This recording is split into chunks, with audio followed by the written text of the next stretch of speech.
Hello বন্ধুরা, এটা হচ্ছে দিল্লির পার্ক,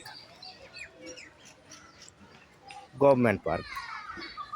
এখানে কোনো টিকিট কাটতে বা টাকা পয়সা লাগে না, ফ্রিতে সব জিমের সব কিছু আছে এখানে। মর্নিং ওয়াক করে জিম টিম করা যেতে পারে এবং বাচ্চাদের বিভিন্ন ধরনের খেলনারও জিনিস আছে। এই যে দেখতে পাচ্ছেন, যে বাচ্চারা যদি জাম্পিং ওয়াম্পিং করতে চায় তাদের গার্জেনরা নিয়ে আসতে পারে, এখানে নিয়ে আসে।